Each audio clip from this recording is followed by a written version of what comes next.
Praise be to God. யாக்கோபு எப்படிப்பட்டவன் தெரியுமா? ஏசாயா 4:14 வாசிக்கிறோம். யாக்கோபு என்னும் பூச்சி. யாக்கோபு நம்மள மாதிரி தான், ஒரு பூச்சி மாதிரி. ஈஸியாக நசுங்கி போயிடுவான். ஈஸியாக எல்லாரும் தட்டி விட்டுட்டு போயிடலாம். ஈஸியாக எல்லாரும் அற்பமாக எண்ணப்படுகிற ஒரு இடம். ஆனால் இந்த யாக்கோபினுடைய மேன்மை என்ன தெரியுமா? அவனுடைய தேவன் சொல்கிறாரு, நான் உனக்கு, இந்த பூச்சிக்கு நான் துணை நிற்கிறேன், ஏன்னா நான் உன் தேவன். இதுதான் யாக்கோபினுடைய மேன்மை. இன்னைக்கு நம்மளுடைய வாழ்க்கையும் இந்த யாக்கோபை போல இருக்கலாம். எல்லாரும் அற்பமாக எண்ணப்படுகிறது போல இருக்கலாம்.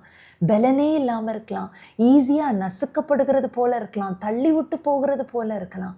ஆனால் நம்முடைய மேன்மை என்ன தெரியுமா? கர்த்தர் நமக்கு துணை நிற்கிறது தான். ஒருவேளை நம்ம வழியாக போகிறவர்கள் கேட்பாங்க, நம்ம பூச்சி தான், நம்மளை அவங்க பார்க்க மாட்டாங்க, இது கன்சிடர் பண்ண மாட்டாங்க. ஆனால் தேவன் இங்கே நிற்கிறாரே, ஆண்டவரே ஏன் இங்கே நிற்கிறீர்னு கேட்ட ஆண்டவருடைய பதில் எப்படி இருக்கும் தெரியுமா? நான் இங்கே ஒரு பூச்சி இருக்குது, இங்கே பேர்லுங்கிற பூச்சி இங்கே இருக்குது. இல்லைனா உங்கள் ஒவ்வொருவருடைய பேரையும் சொல்லி ஆண்டவர் சொல்வார், இங்கே ஒரு பூச்சி இருக்குது, அந்த பூச்சியால் சர்வே பண்ண முடியாது, அது என்னையே நம்பி இருக்குது. அப்பா நீங்கள் என்ன பொறுப்படுங்க, என்னையே நம்பி இருக்குது, நீரே என்னுடைய தேவன், என்னுடைய பாதங்களில் விழுந்து இந்த பூச்சி இருக்குது, அதனால் இந்த பூச்சிக்கு நான் துணை நிற்கிறேன்னு ஒரு வேளை ஆண்டவர் சொல்வார். இன்னைக்கு ஆண்டவருக்கு நிறைய நாமங்கள் இருக்கு, மகத்துவமான நாமங்கள். சேனைகளின் கர்த்தர், யூத ராஜசிங்கம், இப்படி நிறைய நாமங்கள் இருக்கு. ஆனா என்ன மேன்மை தெரியுமா? ஆண்டவர் நிறைய நேரத்துல தன்னை எப்படி வெளிப்படுத்த விரும்புகிறார் தெரியுமா? யாக்கோபின் தேவனா வெளிப்படுத்த விரும்புகிறார். பரலோகத்துல போகும்போது நமக்கு எக்ஸைட்டிங்கா இருக்க போற ஒரு விஷயம் என்ன தெரியுமா? ஏஞ்சல்ஸ் நம்முடைய தேவன் என்று சொல்லி அவர் ஆராதிக்கிற நாட்கள் இருக்கிறது. அதை நம்ம பார்ப்போம். எப்போ தெரியுமா?